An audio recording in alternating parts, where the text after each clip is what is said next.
Bonjour, dans cette vidéo nous allons corriger le DMB de maths de Amérique du Sud, 16 novembre 2023. Alors commençons tout de suite par l'exercice 1.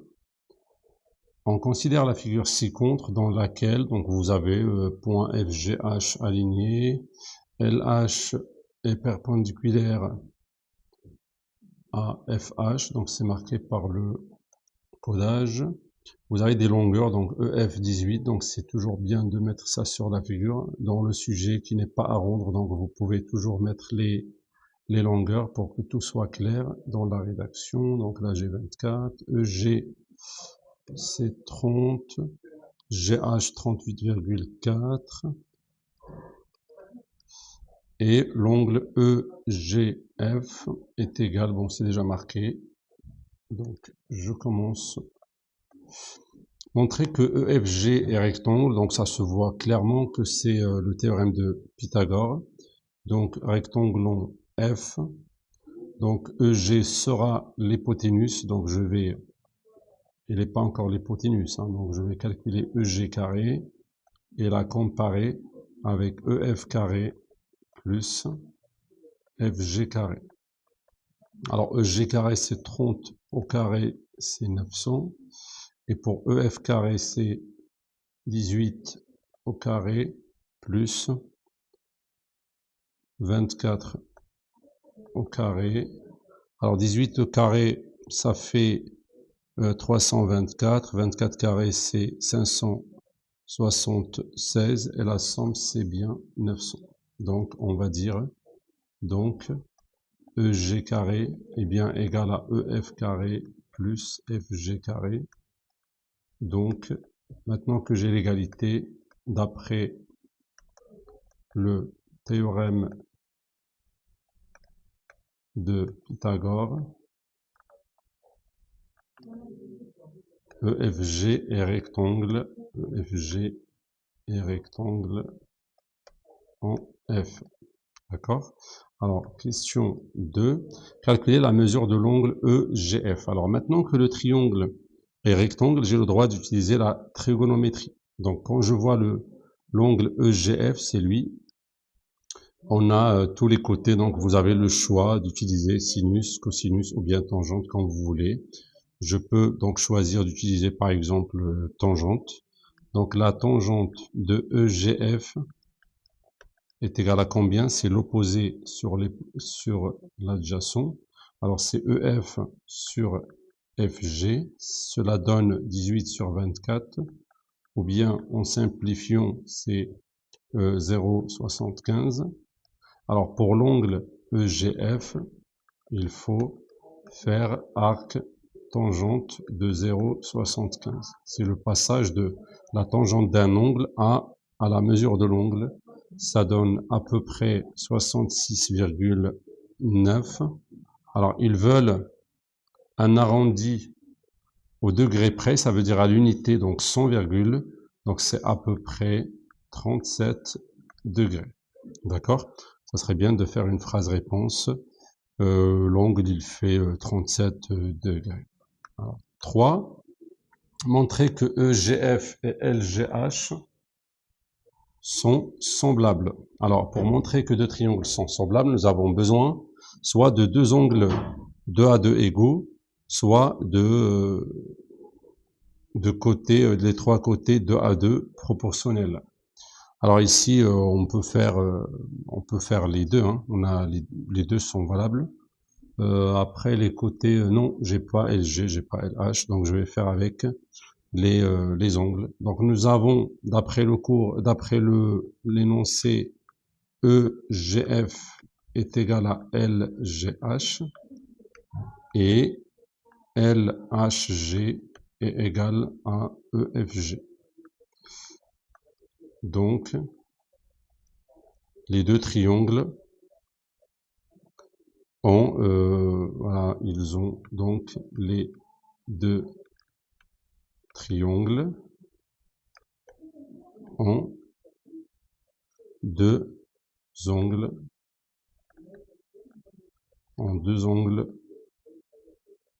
2 à 2 égaux 2 à 2 égaux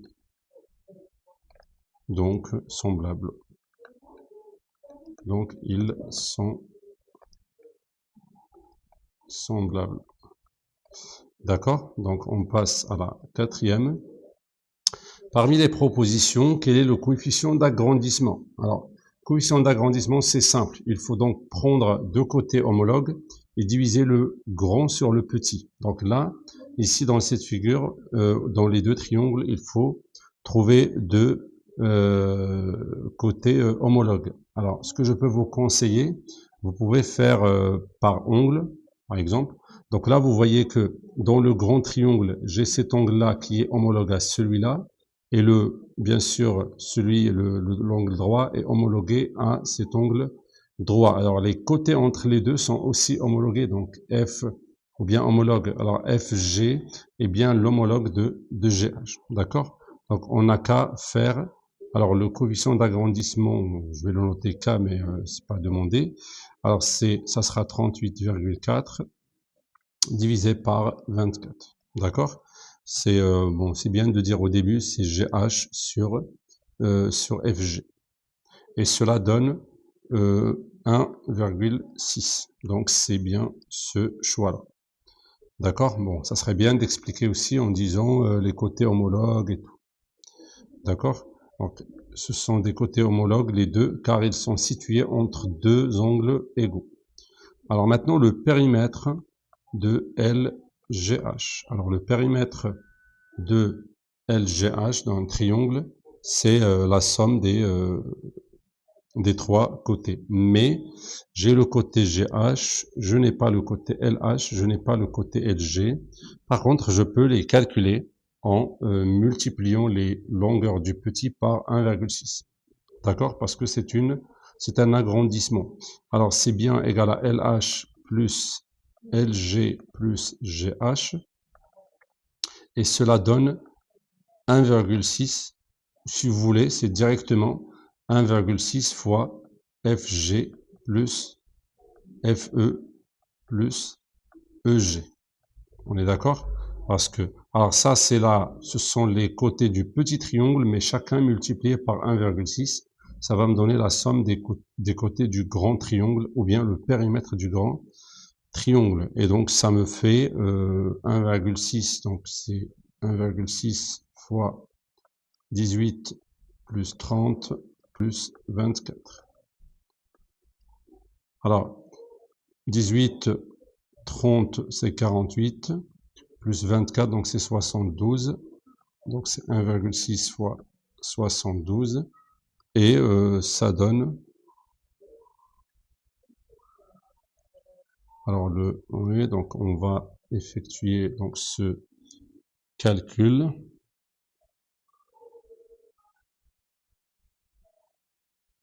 115,2 et n'oubliez pas l'unité, c'est en centimètres. Voilà, donc c'est tout pour l'exercice 1. Passons à l'exercice 2. À partir d'une feuille rectangulaire de dimension 10 cm sur 8, donc on coupe les quatre coins de manière identique. Donc comme vous le voyez, c'est un rectangle. On va mettre les... Donc vous avez AD, il fait 10 cm, donc je vais le mettre ici.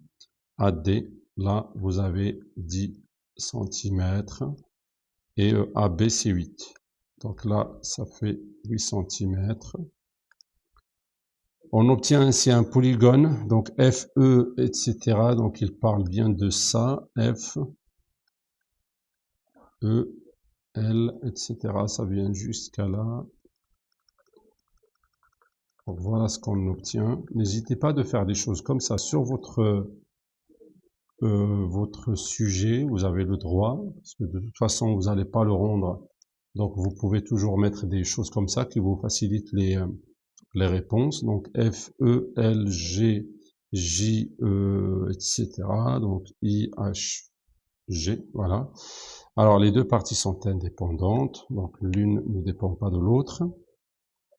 Alors on suppose que AE est égal à 3 cm dans une première partie, ici.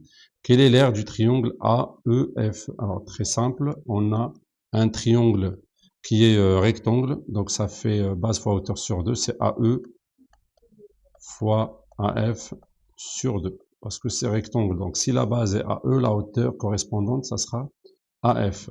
Et donc, c'est 3 au carré, ou bien 3 fois 3 sur 2. D'accord? Donc, ça sera 9 sur 2, ou bien c'est 4,5 cm au carré. Deuxième question. On déduire l'aire du polygone, le polygone en violet. Alors, l'aire d'un rectangle, comme vous le savez, donc là, parce que j'ai pas de formule pour un polygone comme ça. Par contre, je peux faire donc l'aire de mon polygone,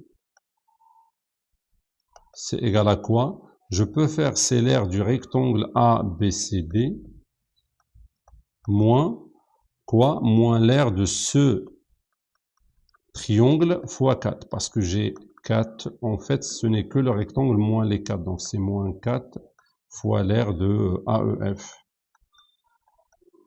D'accord? Et cela donne, alors l'aire du rectangle c'est 10 fois 8, moins l'aire que j'ai déjà trouvé fois 4. Donc 4 fois 4,5, ça fait 80 moins 18, et c'est 62 cm carrés.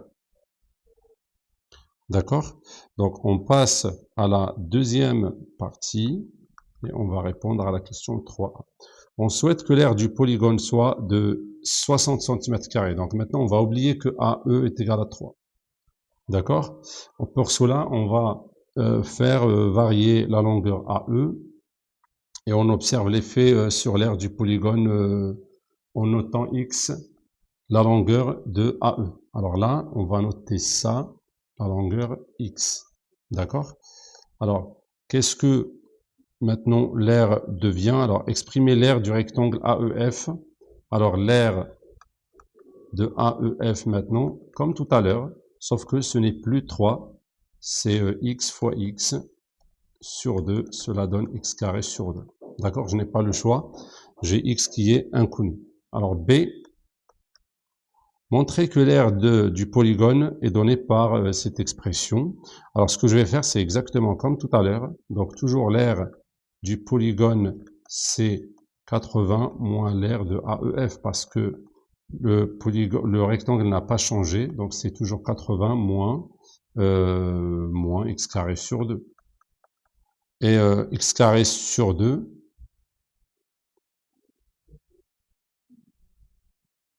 oui, pardon, j'ai oublié de multiplier par 4, bien sûr. Ce n'est pas l'aire d'un seul triangle, c'est 80, c'est le rectangle, moins les 4 triangles. Donc il faut faire moins 4 fois ça.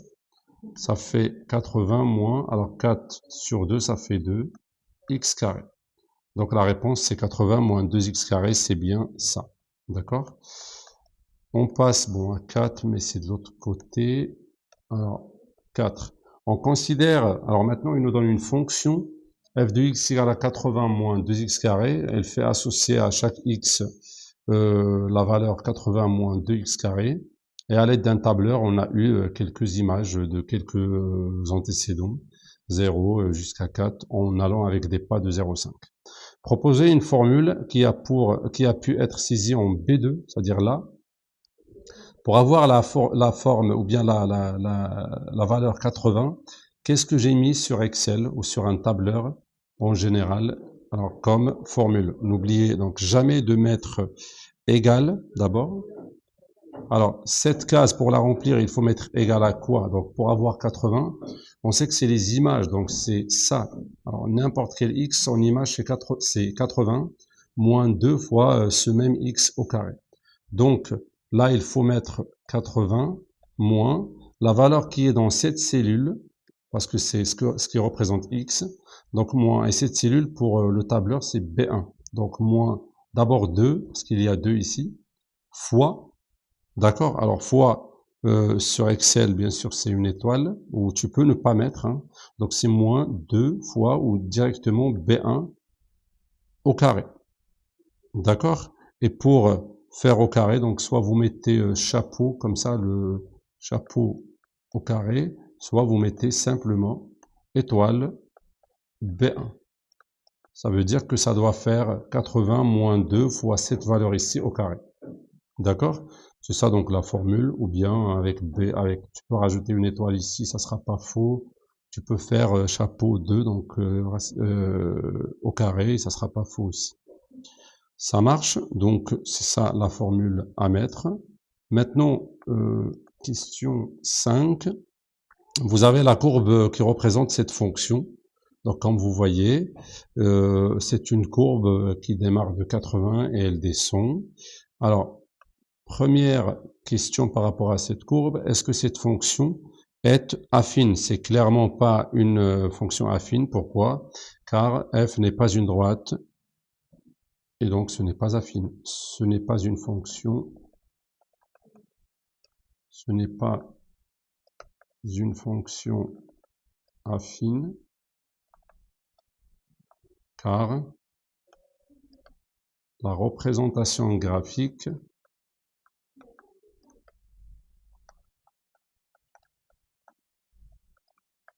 n'est pas une droite. Alors, question suivante. Alors, qu'est-ce qu'on veut ici? Par lecture graphique, déterminer une valeur de la longueur AE, permettant d'obtenir un polygone d'aire 60 cm². N'oubliez pas que ce graphique représente les x en fonction des f de x. Et n'oubliez pas que f de x, ça, le 80 moins 2x², ce n'est que l'aire du polygone. Donc quand, par exemple, vous prenez 60, c'est pour nous, dans le contexte de la partie précédente, 60, ça fait 60 cm². C'est l'aire du polygone. Donc on veut savoir pour quelle valeur de x, parce que AE c'est x, on est bien d'accord. Donc je reviens ici, AE c'est x. Et les 80 moins 2x², c'est l'aire ici. Alors ça, en fait, ça c'est 80 moins 2x². C'est ça les 80 moins 2x². C'est cette aire là. Et le x, c'est bien le AE. Donc, qu'est-ce qui fait en sorte d'avoir 60 ici? C'est ça la question. Alors, c'est à ça que ça sert la courbe. Je vais venir dans 60 et lire, autrement dit, l'antécédent de 60. C'est à peu près là, ici. C'est 3, quelque chose. D'accord? Ça a l'air d'être 3,2 comme ça. D'accord? Ils disent, donner ça donc graphiquement et une valeur approchée. Donc, graphiquement, c'est, alors AE, c'est à peu près 3,2. C'est ça qui donne que l'aire du polygone soit égale à 60. Donc ça, vous pouvez, généralement, ils vont mettre ça sur l'annexe, ou directement, peut-être ça sera à rendre, s'ils veulent, voilà, s'ils veulent ça. Ils vont vous donner ça comme annexe, à rendre, pour bien montrer, voilà, les pointillés et ce que vous avez fait comme méthode. Alors, trouver par le calcul la valeur exacte. Alors, qu'est-ce que ça veut dire? Ça veut dire que maintenant, ils veulent pour quelle valeur de x, j'ai obtenu 60 cm². Sachant que normalement, x, son image, c'est 80 moins 2x².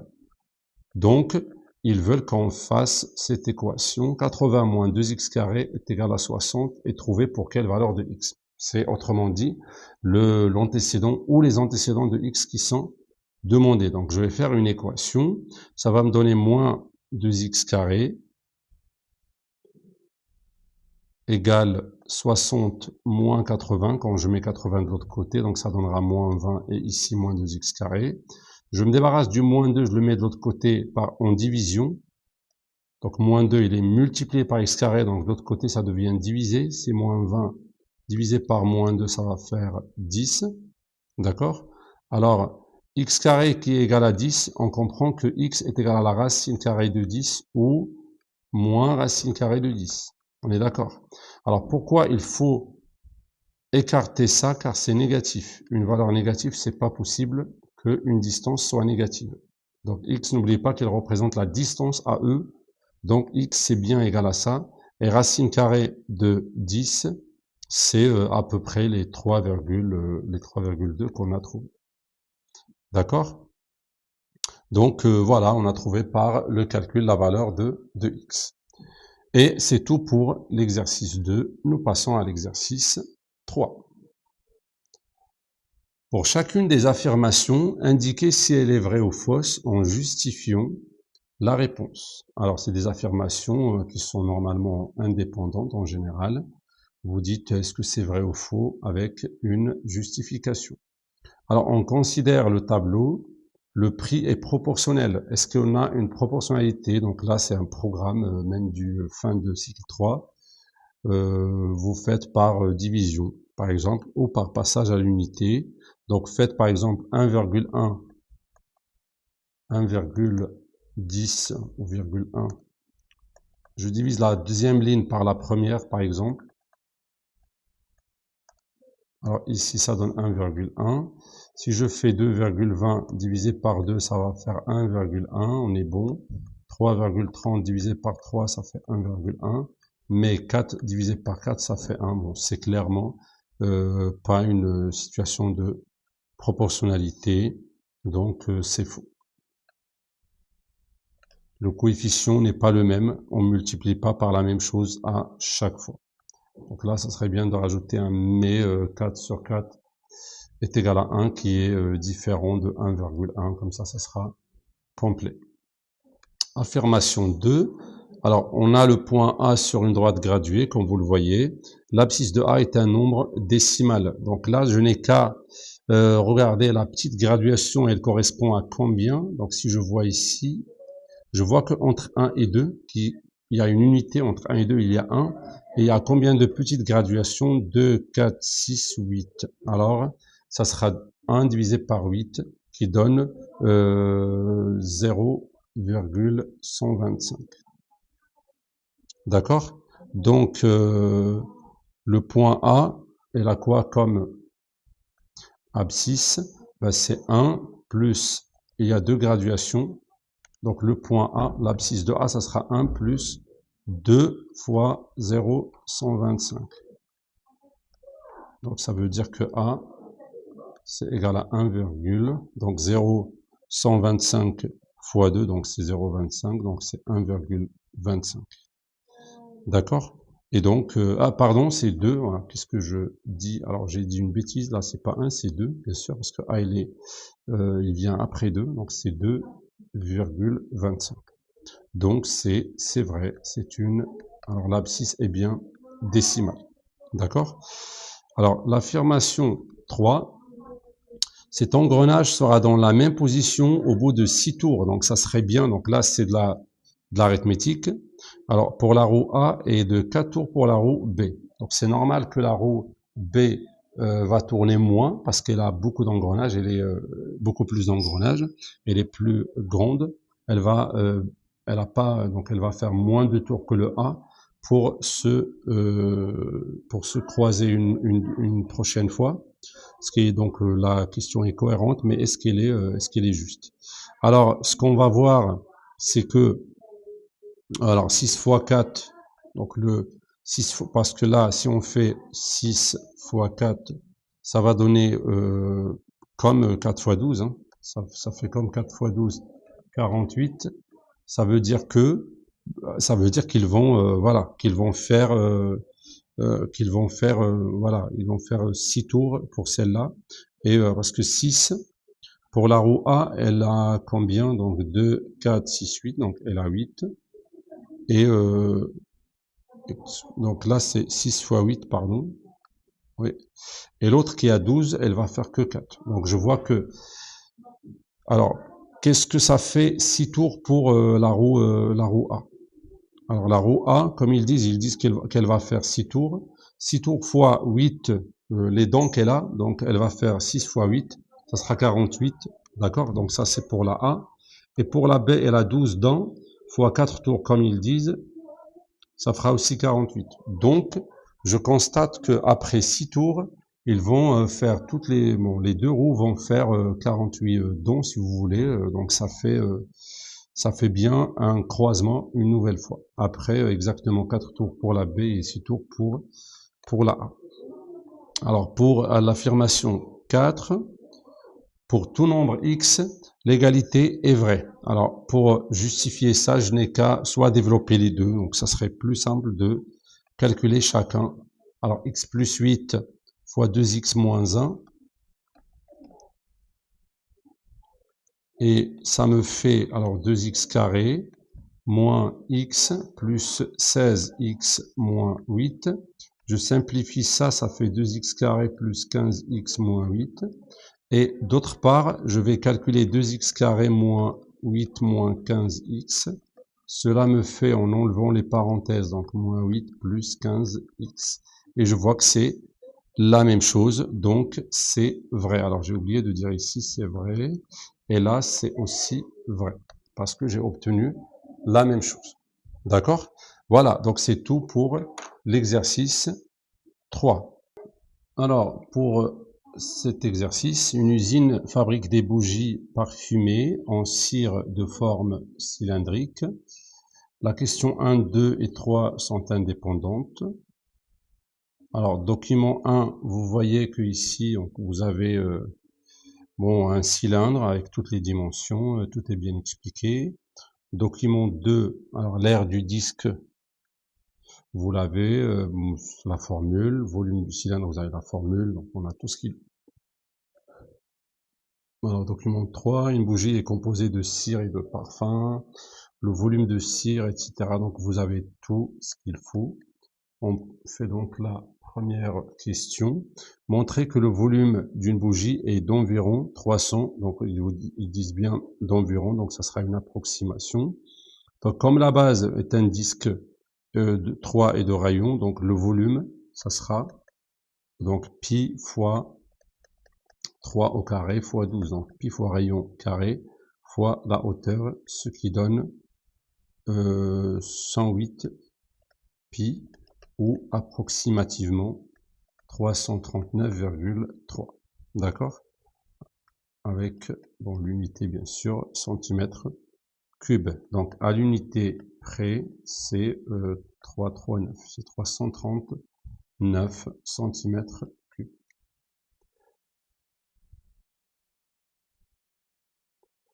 Pour la question B, quelle est la masse de cire nécessaire pour une bougie? Alors, sachant qu'ici, ils vous disent que le volume de cire nécessaire à la fabrication d'une bougie correspond à 9 ou 9 dixièmes du volume de cette bougie. Donc, on n'a qu'à faire 9 dixièmes fois le volume qu'on a trouvé fois 108 pi pour prendre la valeur exacte. C'est pas la peine de prendre à chaque fois une valeur approximative et l'utiliser. Si on peut prendre la valeur exacte, c'est beaucoup mieux. Donc ça me donne 97,2 pi, après avoir fait le calcul, en centimètres cubes. D'accord? Alors quelle est la masse de cire? Voilà ce qui est. Après, ils veulent une valeur approchée au gramme. D'accord? Donc,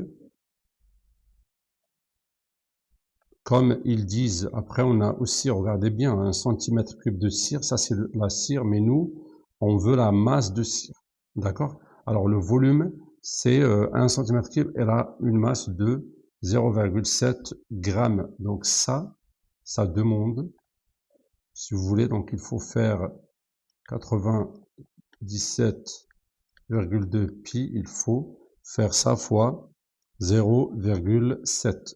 Et cela donne 68,04 pi. D'accord? Je fais le calcul approximatif, ça me donne 213,8 au gramme près, donc à peu près 214. Si on veut ça au gramme près plutôt, ça c'était au dixième, donc c'est 200 grammes de cire. D'accord? Alors pour la question 2, bon, je dois passer à l'autre partie. Question 2.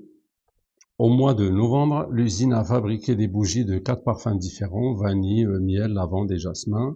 Le diagramme circulaire codé ci-contre donne la répartition pour le mois de novembre du nombre de bougies fabriquées en fonction de leur parfum.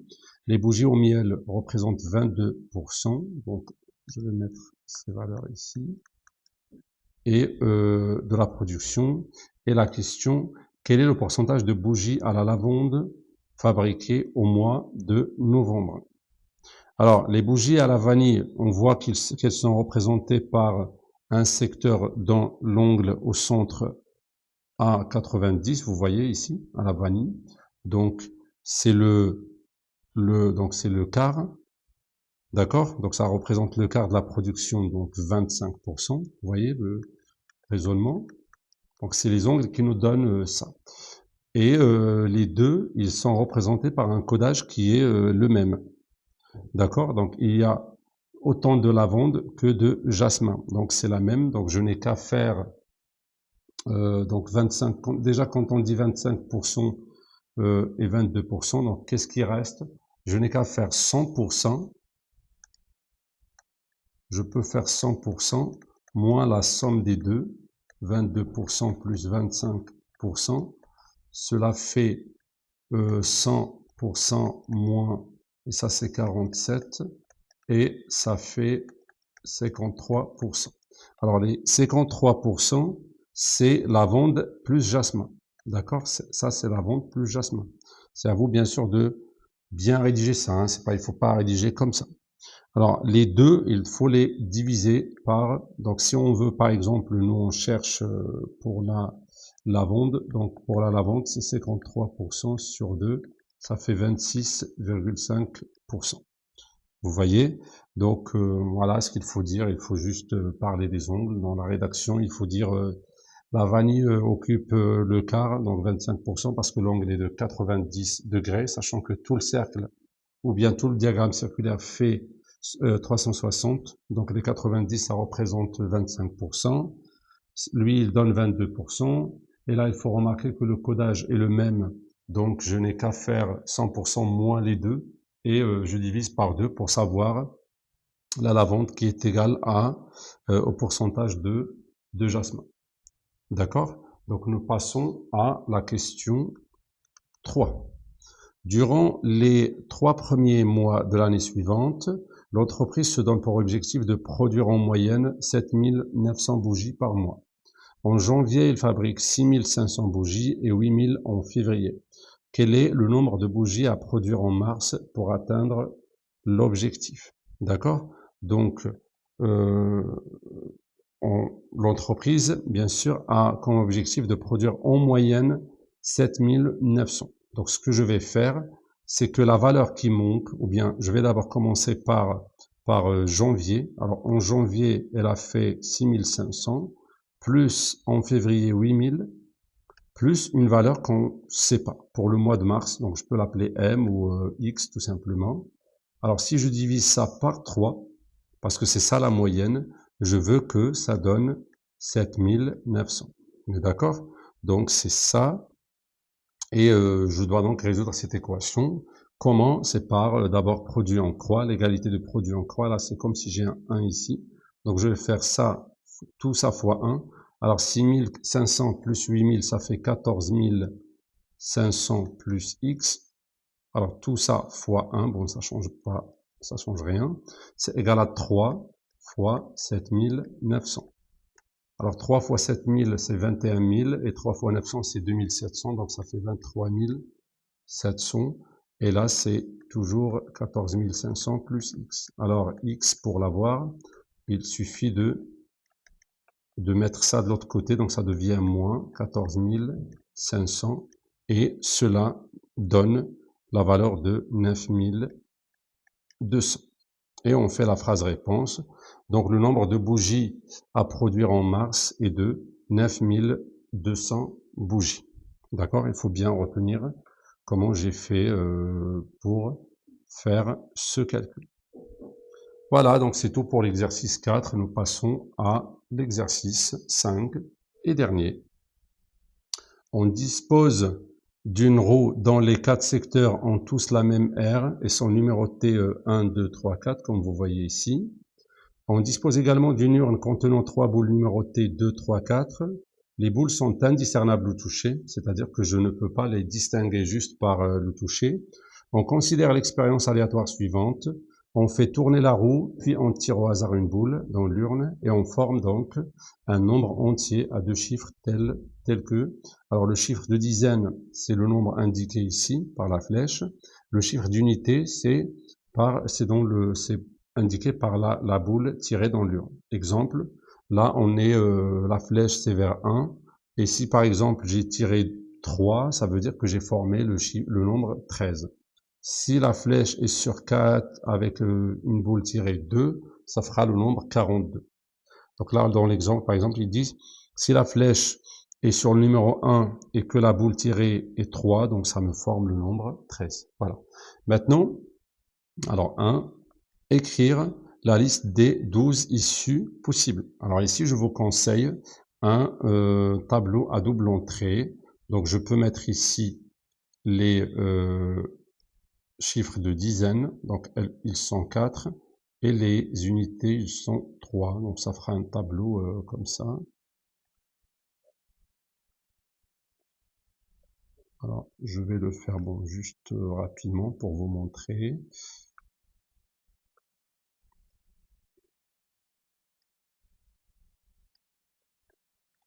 Voilà, donc dans les lignes, je vais mettre, par exemple, mes chiffres de dizaines, 1, 2, 3, 4, et ici, les chiffres d'unité qui sont 2, 3 et 4.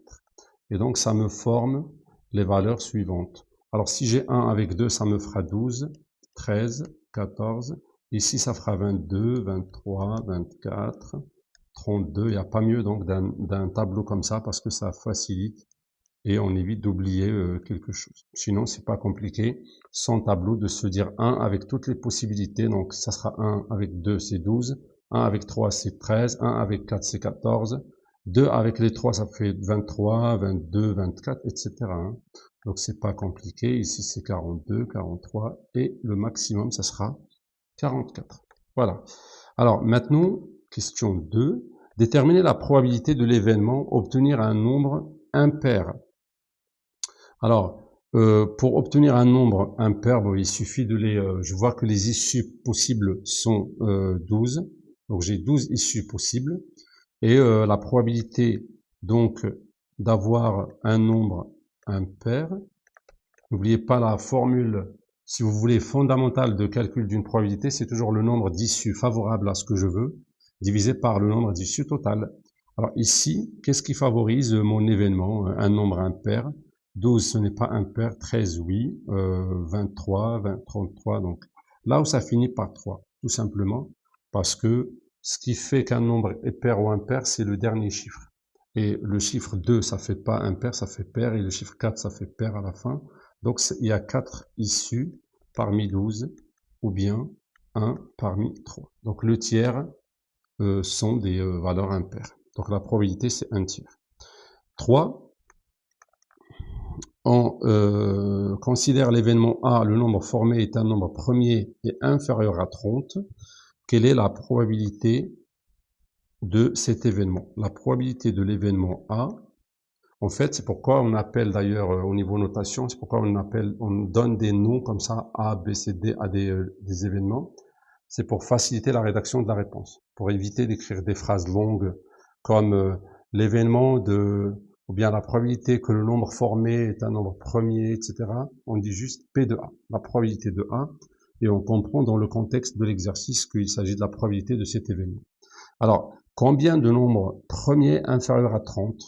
Alors, c'est toujours sur 12. Et les nombres premiers qui sont inférieurs à 30, ils sont combien? Il y a 12, c'est pas premier, donc tous les nombres pairs ne sont pas premiers, bien sûr, à part 2. Et ici, les nombres premiers, il y a 13, oui. Il y a 23, oui. 33, c'est pas premier, c'est divisible par 3. Et 43, c'est premier, mais ça dépasse 30. Nous, on cherche, d'ailleurs même 33. Donc, il y a 13 et 23, ça fait 2 issues, et 2 sur 12, ça fait 1 sixième. D'accord? Alors, la question B, il est de l'autre côté. Voilà, la question B. Quelle est la probabilité de son événement contraire? Ça veut dire la probabilité de A bar.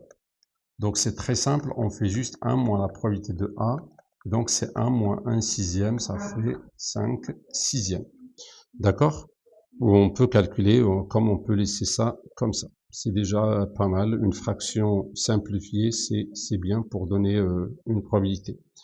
Alors la question 4, montrer que la probabilité d'obtenir un nombre multiple de 11 est égale à 0,25. On n'a qu'à regarder les multiples de 11.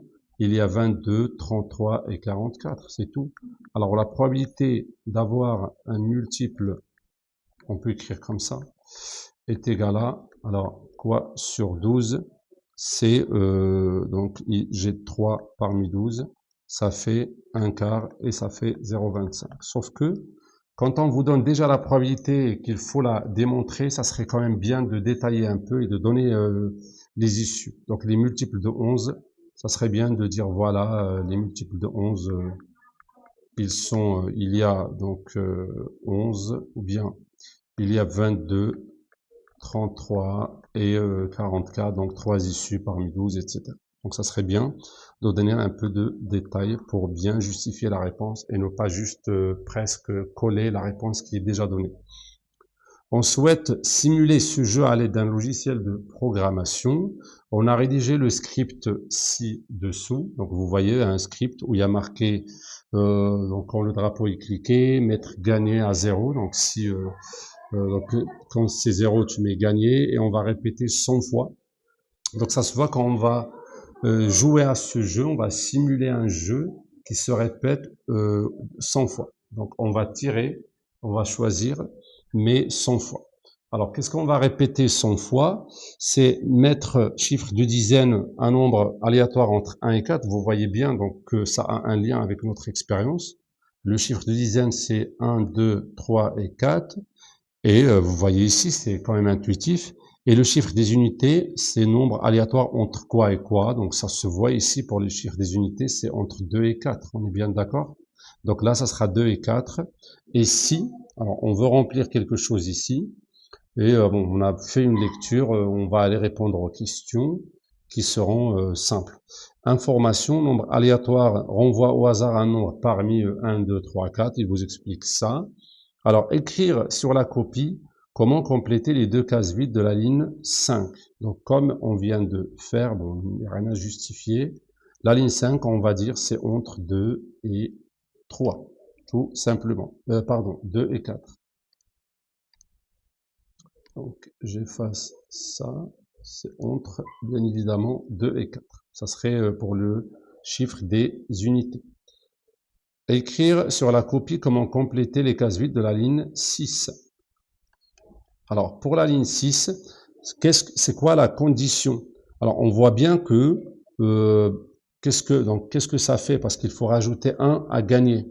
Donc, il faut rajouter, il faut dire, c'est un autre gain. Sachant que le jeu, on veut que ça fasse quoi? Alors, on souhaite, le jeu c'était, est-ce que, alors, on crée un jeu, le joueur gagne s'il obtient un multiple de 11. Vous voyez? Alors, qu'est-ce qu'ils ont comme particularité les multiples de 11? On a bien dit que c'est 11, 22, 33.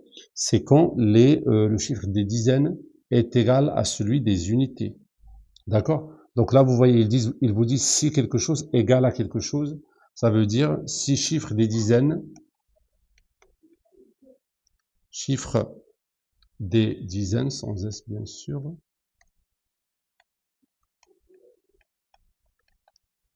est égal à celui des chiffres des unités. Attention, ce sont des mots du programme, donc il ne faut pas les changer. Il ne faut pas dire par exemple chiffre des dizaines est égal à celui des unités. Non, il faut dire égal à chiffre des unités parce que c'est ce que le programme comprend. Sinon, il fera une erreur.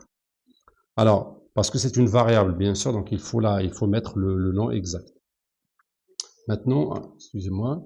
Alors, on a cliqué sur le drapeau et voici le résultat du programme. La fréquence d'apparition d'un multiple de 11 est de 0,3 parce que là, on a dit au programme de nous dire à la fin, la fréquence d'apparition de 11 est 2. Donc, combien parmi 100? Parce qu'on joue, le programme va simuler un jeu qui va se répéter 100 fois. D'accord? Pourquoi le résultat est-il différent de celui obtenu dans la question 4? Parce que dans la question 4, la probabilité que ça soit un multiple de 11 c'est de 0,25. Alors que nous, la fréquence, quand on a simulé, c'est-à-dire on a expérimenté donc l'expérience, on a trouvé que c'est 0,23. Donc c'est pas 0,25. Donc comment il faut répondre? Donc, on sait que le résultat, il est fait donc après 100 tirages, pour lesquels, donc quand j'obtiens 0,23, ça veut dire que 23 nombres sont des 11. On a obtenu 23 fois la valeur ou bien le nombre, ou bien un multiple de 11.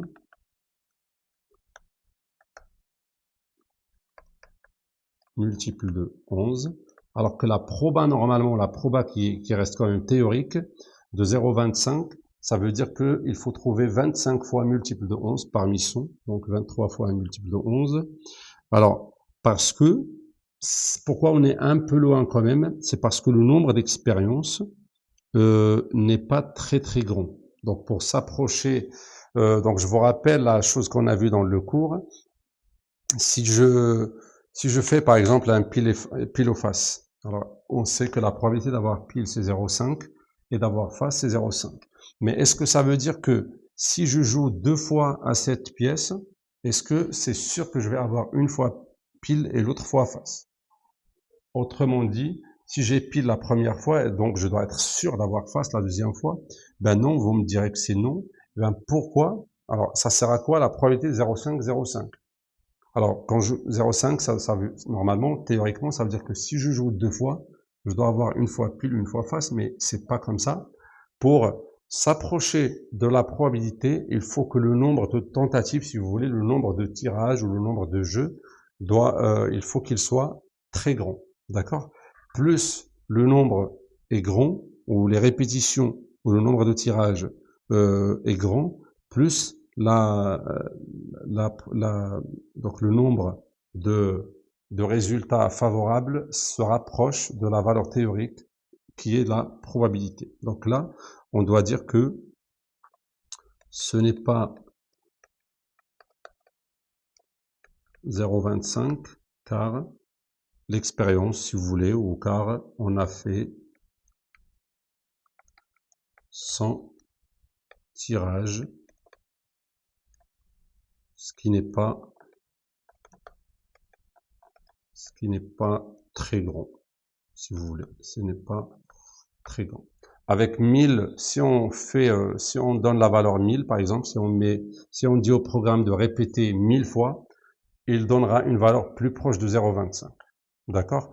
Après, si on lui dit répond ou bien répète 1 million de fois, là, on se rapprochera plus encore de la valeur théorique 0,25. D'accord? Donc, c'est la fin de l'exercice 5 et la fin du sujet DMB de l'Amérique du Sud du 16 novembre 2023. Merci et on se retrouve pour une prochaine vidéo pour un autre DMB.